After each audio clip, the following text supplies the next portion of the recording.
Znači, tema zablude o zahvalnosti.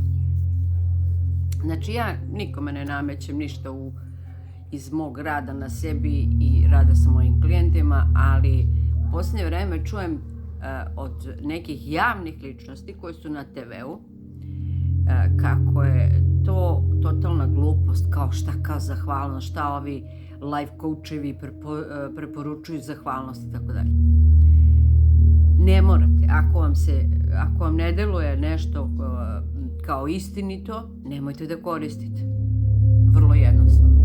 Međutim, ta naša zabluda, ta zabluda koju čujem kod ovih javnih ličnosti, je vezana u stvari za naša balkanska podneblja, doduše i van Balkana, za ono što su nam roditelji govorili tipa budi zahvalan što imaš patike, budi zahvalan što imaš, ali oni su to govorili u negativnom kontekstu.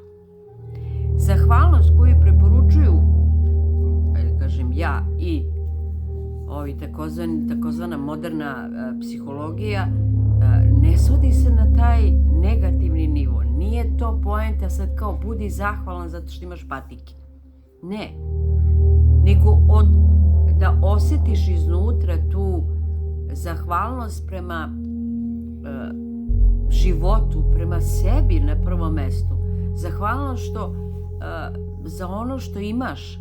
Zašto? Ne zato što sad kao ti treba da budeš skroman, nego zato što iz te zahvalnosti može da dođe nešto više.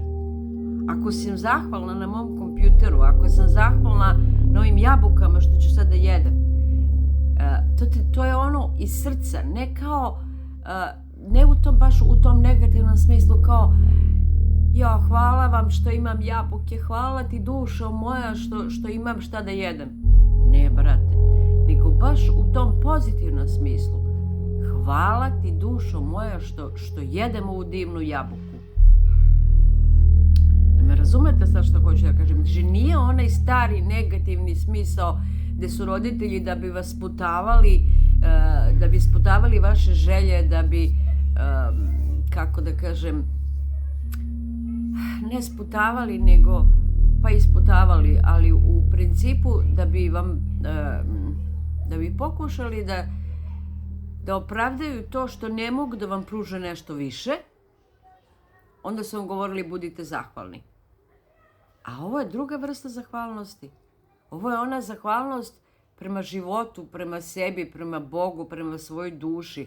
Zahvalnost za sve neke, ne mora to da, mislim, nije to uopšte u onom ograničavajućem smislu kao što je kod naših roditelja bilo. Nije zahvalnost nešto što će da vas ograniči, već nešto što će da vas oplemeni, da sebi date dozvolu da imate više. Znači, zahvalnost je isto kad kažete recimo zahvalan sam, hvala ti za ove jabuke. To je isto kao da sam rekla ja volim sebe. Ista energija je u pitanju, ista emocija je u pitanju.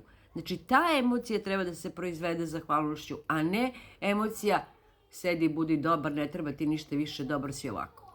Nadam se da ste sad razumeli i molim vas, nemojte da, ako slučajno budu vidjeli video oni koji imaju takav stav, ove javne ličnosti, nemojte da propagirate nešto, to je da kritikujete nešto dok ne ispitate šta i kako. Znači, ako ne razumete, ok, nemojte da prihvatate, ali nemojte da govorite drugima to šta kao zahvalnost.